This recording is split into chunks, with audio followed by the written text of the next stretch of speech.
And welcome back to the Always Be Building show, sponsored by Dynasty Football Factory. I am Stephen Chalmers, as always, joined by my partner on the right side of the screen, Mr. Ryan Odell. Deli, say what's up to the people. What's going on, everybody? It's been a while, but we're back. Took the week off for some personal problems. But before we get this show kicked off, this isn't even something I've told Steven yet. But do me a favor today. Give your dog a little bit of extra love. Always treasure your time with them. I just lost one of my dogs today.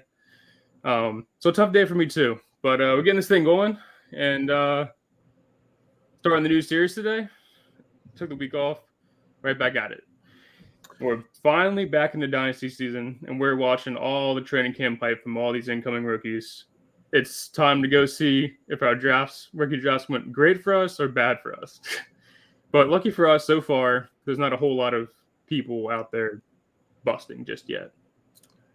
Yeah, I didn't share anything with anybody just due to the fact that, just kind of take some time away and enjoy the little things, Right. So just for reference, me and my wife, we've met each other since when we were young and dumb in high school. We were kids. So her family's a big part of my life. And on about a little over a week ago now, her grandfather had passed away. So yes, it's been really tough on her, but it's also been really tough on me. I'm married into an amazing family. For those of you who don't understand the full spectrum of this. So yes, I'm married into an amazing family. So her family is my family, and yeah, it's been really tough, but we're doing well. So, but we're back. It's been great here. Training camp has started. It's football time, and it's the most exciting time of the year. So, with that being said, Dynasty Football Factory, as always, I love to promote this part of the show just due to the fact that we have just so many great content creators that we work with on our side of it. But our annual membership is $19.99. Comes out to be $467 a month if you pay monthly, $1.99 annually over that span. Again, content from redraft, best ball, DFS, Devy, trade values, redraft, dynasty. It's ridiculous. You have access to all our articles. You have access to all of our content, all of our YouTube videos, and vice versa. So please check it out. Great group of guys over there. We are fantasy addicts as adults, and we get to just sit around, have a good time, talk football. It's a great time. So as Ryan and I like to discuss here, football's back, and this is the best time of the year. Training camp started. Injuries are happening, which is a bad thing, which really brings me down. But now that the football's back, we get to see if our drafts are going to pan out, and if our rookie stocks are looking good, looking bad, little weary in situations. So we're starting a series tonight. It's called the Rookie Stock Watch, and the man on the cover of the thumbnail for the YouTube video, I'm going to let him start it off. This man was picked 6 overall to the Giants, Mr. Wide Receiver Malik Neighbors. My boy. Yeah, like you said, 6 off the board, second receiver off the board, but you said it early on. I'm starting to get there myself. A whole lot closer to Marvin Harrison than people give him credit for, honestly. But he's an absolute dog out there. I've seen multiple sideline catches back to the red zone, or back to the end zone, showing great body control already out of camp. I get maybe not faced with the best year for Malik Neighbors, but that's not by his skill set. It's because it's his quarterback and the offense that he's in with the Giants. That's going to be your problem year one. But I think the future is really bright. I know it's really early on, but I mean, this is a training camp that I've been excited to see, and he is not disappointed whatsoever. I'm glad to see our pick panning out already. We just got to see what he can do, man. I still think he's a huge opportunity to be a big target hog for us. So with Malik Neighbors, the biggest thing that I noticed when he was coming out of LSU, sorry, I had to tweet the link. The biggest thing I noticed when he was coming out of LSU was, yes, a lot of elite traits: body control, speed, the ability to work after the catch. Just a lot of elite traits. The one thing that concerned me was the fact that the ball tracking on the sideline, like on the boundaries, Yeah. playing the boundaries. And that was one thing that I thought, okay, he's good. We could use a little work here.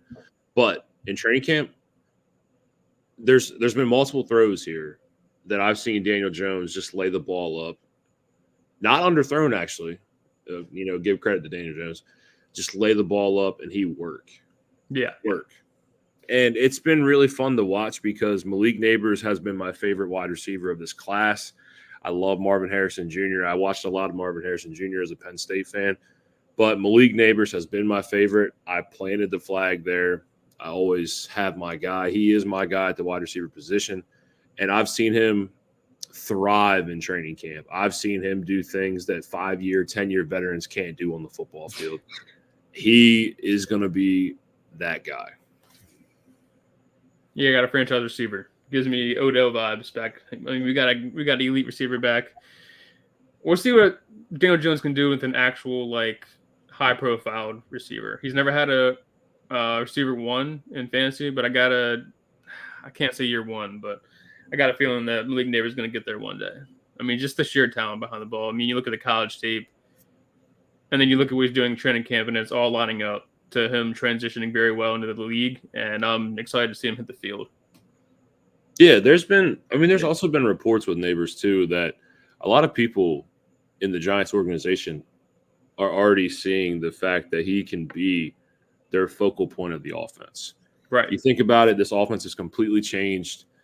Their number one franchise guy, Saquon Barkley, is officially gone now. He is a Philadelphia Eagle. Their overall wide receiver unit, Wan'Dale Robinson had a pretty decent draft capital invested into him. Hasn't really panned out to this point. Kadarius Toney was a first-round pick for you guys, no longer on your roster. Darius Slayton, he probably has the best connection with Danny Dimes here. Sure. Young tight ends. No more Evan Ingram that was once with that Odell crew as well. Young tight ends. So this offense is for the taking. Yeah. In every way, shape, or form. And Malik Neighbors is by far the most talented player in the skill position group.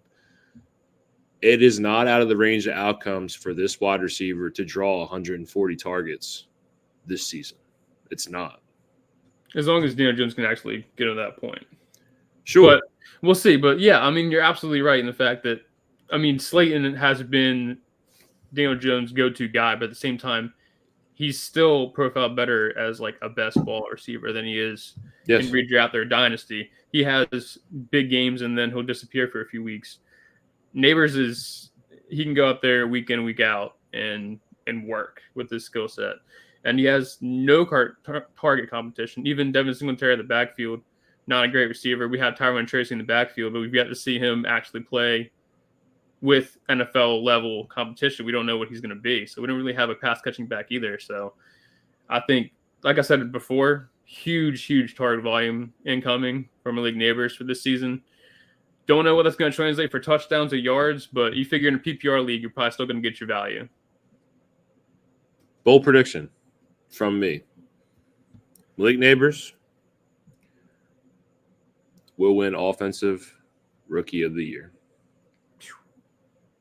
Bold prediction. Going to keep it spicy. Going to ride with my guy. 100% confidence in this man's skill and this skill level here. We remember when Danny Dimes was fully healthy in 2022, we saw QB9 as an overall finish for him. Yes, I know he had extremely high rushing floor. That's fine. But we've also never seen Daniel Jones with a wide receiver of this caliber. I know Kyler's healthy. I know Marvin Harrison Jr. is a stud. I get it. I'm going to ride with my guy, man. My flag's always been planted right here. This is it. Fair enough. So, great guy. I like it, though. Hey, I hope so. Listen, man, I got nothing but love from my boy Malik Neighbors. I got the jersey coming in soon. So, the next rookie that we want to discuss tonight, we're discussing 5 rookies tonight. We're gonna, like I said, we're gonna stretch this out a little bit. We got a lot of rookies to cover. A lot of rookies look really good, by the way. A lot of names. Yeah. A lot of names that we really want to talk about. So the next name we want to bring up is Drake May. And I'll be the first to tell you that a lot of people, the main concern with Drake May was the hitch in his throwing motion and the ability to get the football out quickly. Mm-hmm. I'll be honest with you. I went back and watched a lot of reps here in training camp for Drake May, especially with his receivers, who we are not going to talk about tonight. But there's chemistry in New England. There Yeah. is. I've seen some great throws from Brissett as well. I will say that the QB room is really working well with these wide receivers. But I'm very impressed with what I've seen from Drake May so far. Yeah, it's really weird. I think that he tweaked his release point at some point in time between college and now, because it looks a whole lot faster than it did in college. And that was, like you said, it was one of the big concerns. And for him to be able to already adjust to that and make these big throws, I mean, I saw him throw an absolute dime over Christian Gonzalez into Keyshawn Boutier's hands on the sideline. Beautiful, dropped right in the basket. And that's just one of a few examples that we got. Like, he's out here really balling with these guys. I mean, he's made big plays with Jalen Polk, made big plays with Javon Baker, who we'll get to later in these shows. But, man, for what he's worth, yeah, I think he's exceeding expectations for what we thought, considering I think most of us have him as QB3, maybe QB2, depending on how you feel about Jaden Daniels. But it's tough. I know he doesn't have that rushing upside that Jaden Daniels does, but man, I mean, if he can continue this and make it translate into the league, even if they have him sit for a few games, I think Drake May is going to have a shot at being this franchise quarterback these New England Patriots have been looking for. Yeah, so like when you break down Drake May, we talked about it, as a freshman, we're talking about top 10 in Heisman voting. We've always seen the talent. And the problem is that Drake May was never surrounded with a lot of talent when it comes to the offensive skill side of the ball in North Carolina either. I mean, we never had a Jaden Daniels type offense at LSU with Drake May. He just didn't have that. But Drake May impressing his own outright.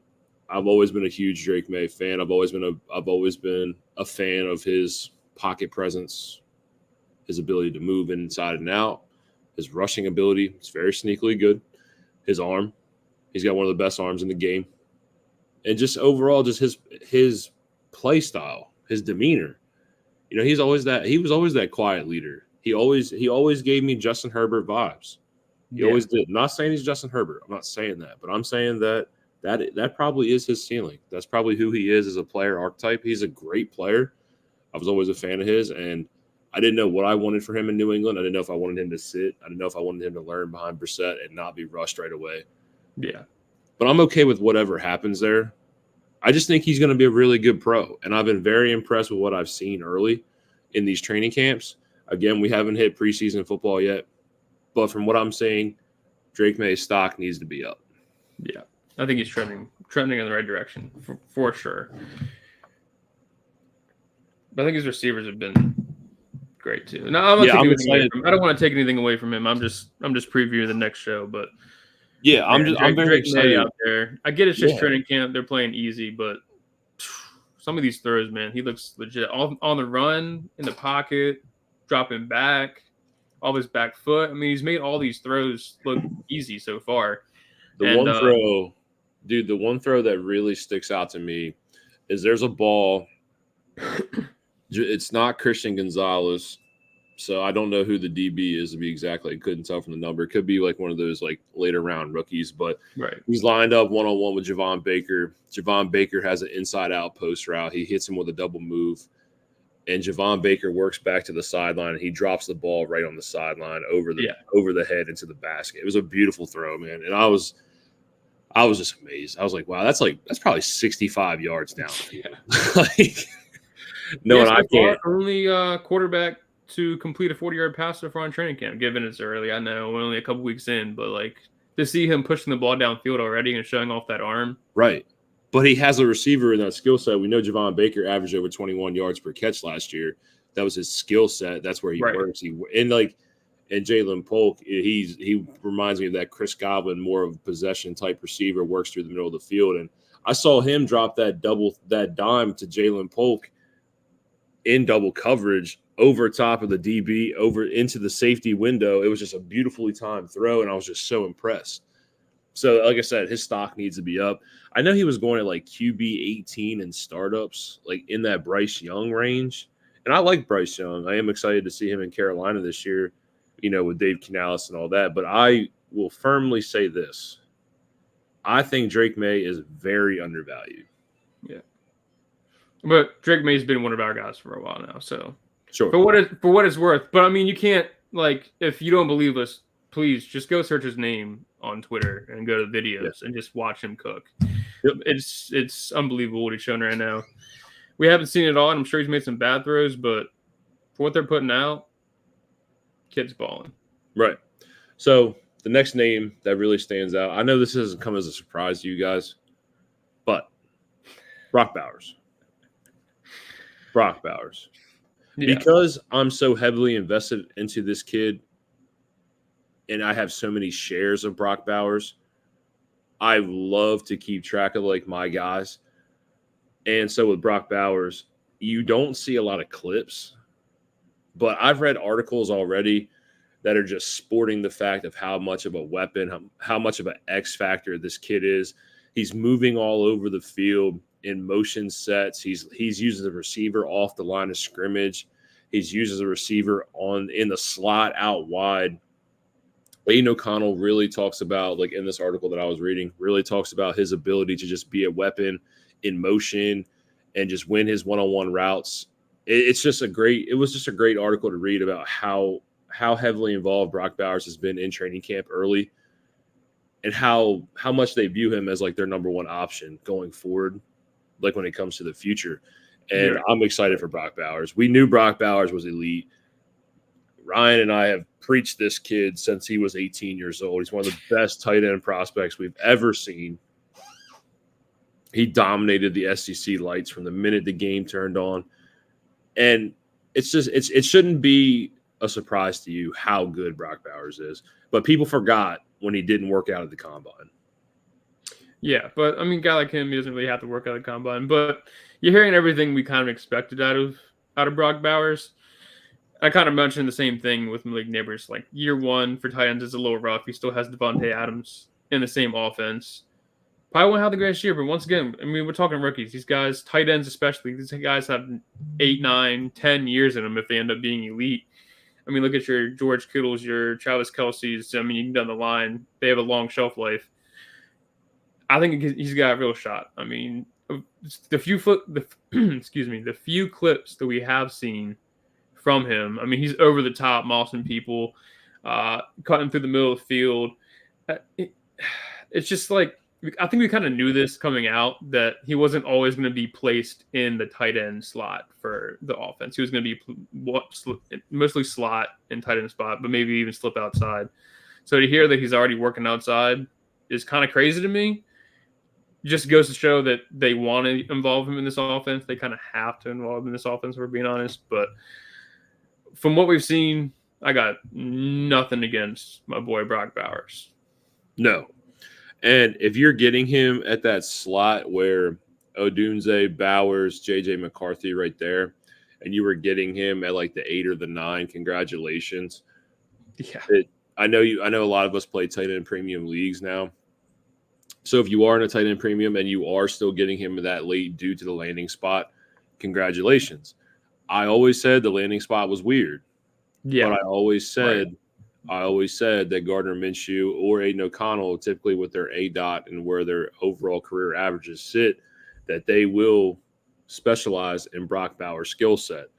And it's not a great landing spot. It was a weird landing spot, but talent over situation when you have an elite talent like this at a position like the tight end position.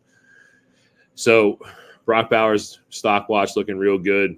Doesn't move up much for me. He's probably already a top 4. Yeah.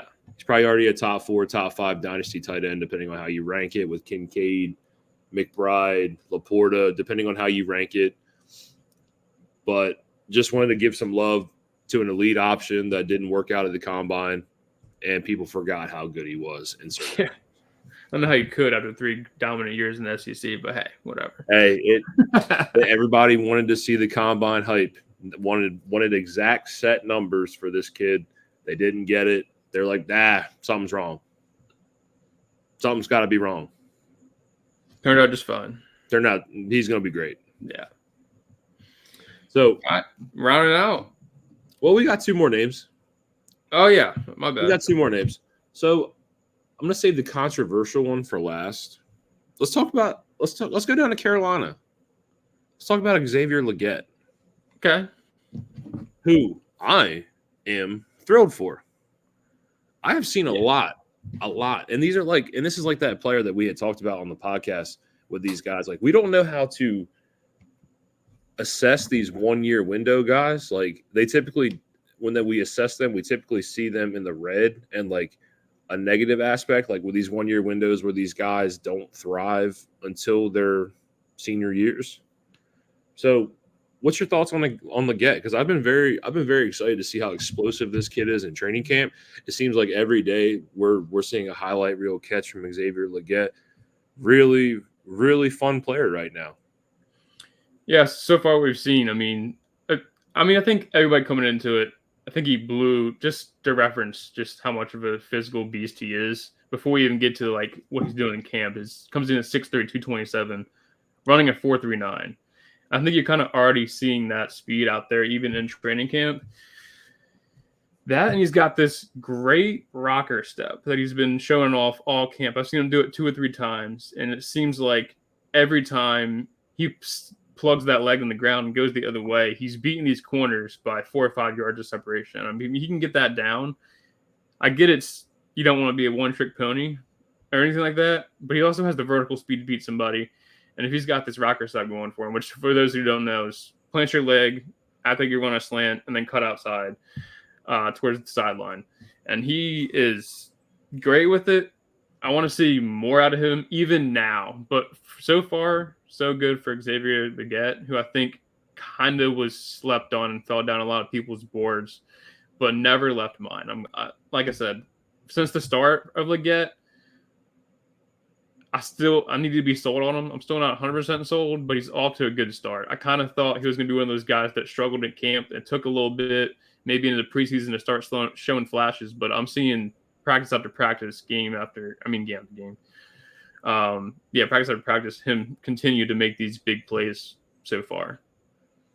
Yeah, he's extremely undervalued, guys. So, like, he has a redraft ADP of 60, Dynasty ADP wide receiver 40, overall ranked at like a 2.07 in like a startup, like, or in a rookie draft. So you're getting him for a pretty realistically cheap value. Yeah. For reference, Dynasty ADP, he's at wide receiver 40. Deontay's at wide receiver 34, 35, and that 34 to 36 in that range, relatively cheap for, he's showed me flashes. A lot of people have him like pegged to be this mini Debo. I don't have him pegged to be like that. I see DK written all over the kid. It's really hard because DK was found in the 3rd round of Seattle, and then now you have this kid who got the spotlight. He was a 1st round pick. Right. So now, first pick of the 2nd round, but he really did shine in his final season in South Carolina. You said the peripherals are off the charts. He tested athletically so well. We're seeing these plays every single day, and we see Bryce Young working with a offensive guru and Dave Canales. The sky's the limit for this kid. You know what I mean? There's a lot of youth in their offense with him, Jatavian, Jonathan Brooks, Bryce Young. He's young, let's be honest. A lot of offensive upgrades on the offensive line that we like here. A lot of coaching schemes coming in that we like. I'm excited. This is a young offense, and I think they're going to go through their growing pains, as every young offense will. But there's talent. Yeah, Xavier. I don't want to sit here and tell you that he'll end up being top 20 in scoring this year or even next year, anything crazy like that. But I will tell you, where he's sitting at right now, at Dynasty wide receiver 40, redraft 50, I think he's at least worth the shot in those later rounds and kind of see how they pan out. For the most part in that area, you're kind of drafting guys that you hope are going to break out anyway. I think Legette, with his profile and already making these flashy plays, is 100% worth it in the range that he's at. Redraft 60. Redraft 60. Even better. I mean, you might be able to pick him up off waivers when it's all said and done, if I'm honest with you. You definitely will be picking him up off waivers. Yeah. So the last player that Ryan and I are going to discuss tonight, who we've had it's been a mixed bag, to be honest. I've seen really bad things. I've seen some good things as well. But it's Keon Coleman. Yeah. It's I Keon think that the only one that has garnered negative attention so far. And I'll let Steve cover him in a second, but I just want to say anytime you hear your head coach say that you're extremely raw as a rookie is not something that you want to hear, especially somebody who probably just drafted him back into the first, front of the second type of guy, hoping that he's going to be this guy for Josh Allen. Those, I get coach talk, blah, blah, blah. We're still super early before preseason, but like Doug McDermott, he's not out here making lies up. He's not the type of coach to pull these moves. I think he's got a lot to go to. Steven, what are your thoughts so far on Keon Coleman? So with Keon Coleman, I have seen some things that I liked. So I did see a play specifically where Bills Mafia is going to come after you. Okay, so to be fair to Bills Mafia here, your offense will run through Dalton Kincaid and James Cook this season. That's what it is. And I'll be honest with you, I think one of the most slept-on wide receivers in the NFL this year is going to be Curtis Samuel. Curtis Samuel has looked great. Yeah. Great. Anyway, we've seen Curtis Samuel have top 20 seasons at the wide receiver position. I'm a big fan of Curtis Samuel in this offense as a low-end sleeper here. But this offense will run through Kincaid and James Cook. It's what it is. Yeah. They're the best offensive weapons in the building. So with Keon Coleman, we've always noted the athletic beast he was at Florida State. He was. You know that. But for his athleticism and all these things that we could talk about, the main problem still exists. The ability to separate from the defender. Yeah. I think a big part of that is he's just not that quick. I mean, he ran a 4.61 in the combine. I think he ran a 4.64 on his first run. So, I mean, just not somebody who's going to beat you on the edge. Right. He's going to have to win on these jump balls if he's going to be successful.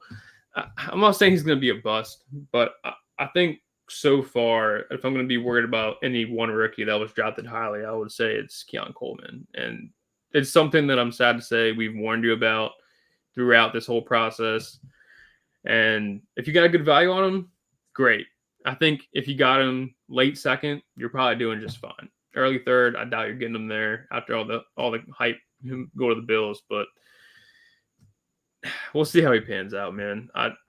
We just gotta see more out of him. Yeah, and I'm not saying that I haven't seen good things. There was a play specifically that sticks in my mind. The fade route. There's a fade route in the end zone where Keon Coleman comes down. Situational awareness. He's in the sidelines. He's in the end zone by the hashes. Foot placement was a must for him. He gets his feet down, extends for the ball, touchdown. Good play. Yeah, that play sticks out to me. And there's a play where Josh Allen's in a scramble drill, scrambling to the right side of the field, finds Keon Coleman. Although there's no separation between him and the DB, it's a contested catch, but he comes away with it and works upfield afterwards. But the issue with me has always been these guys that fail to create separation consistently. Your Josh Doxsons, your N'Keal Harrys, and we can keep going down this list. But for him to succeed, he has to play a different style of football. Yeah. It's just weird. I've never liked Keon Coleman's profile. I never have. And we're now at a point where we're going to see it come to light. Cameras are on. This is football time now. Yeah. You know what I mean? Cameras are on. Yeah, we're not going to sit here and dunk on Keon Coleman. Like, I think I speak for both of us when I say that we hope that every single prospect can go out there and absolutely ball out that we thought was going to ball out, but just not a reality. I would love to go out there and see Keon Coleman catch for 1,100 yards in this offense with Josh Allen, but sometimes it's just people are going to bust, and I don't want to label him a bust just yet. We're only a couple weeks in, but be on the lookout for Keon Coleman. I think he's definitely something you have to monitor going forward as an owner of him. And that's about all I got for Keon. Yeah. So we have had a lot of rookies that have caught our eye in the early start of training camp. So, like I said, we're going to talk about some more rookies on our next podcast. And yes, there will be 2 podcasts this week, so I am excited for that. I know we haven't done a 2 podcast week in a while. Sorry, guys, but yeah, there will be a 2 podcast week. We will put a poll up because I want to see who the community wants us to talk about next, because there's a lot of names that are standing out right now. Right. A lot. So I want to see who the community wants to talk about next, and we will put a poll up on Twitter and we'll go from there. Ryan, anything you want to say before we get out of here? Yeah, no. Thanks for showing up, coming out tonight. We appreciate it. We hope you enjoy the content. If you learned something today, we're doing our job. Like I said, and I think more importantly than this is we can sit here and talk to you all night. Go do your own research, and if you don't agree with us, come back, tell us what's up. But I mean, we're not sitting up here as talking heads, not watching film tape beforehand. This is something that me and Steve are very passionate about, and it's Dynasty season, baby. It's here. Dynasty season is finally back. We took a long time off. As always, if you like the content, like, comment, subscribe. Also, more subscribers. We've now pushed the 430 subscriber mark on the Dynasty Football Factory YouTube. Thank you guys for that. Thank you guys for all the followings that we have when we go live on Twitter. We appreciate you. Everything is up. Ryan's going to download the video. The thumbnail is made. And if you did miss this, the YouTube video will be live either tonight or tomorrow. So thank you guys for all the added support. We appreciate it. And on that note, we are out.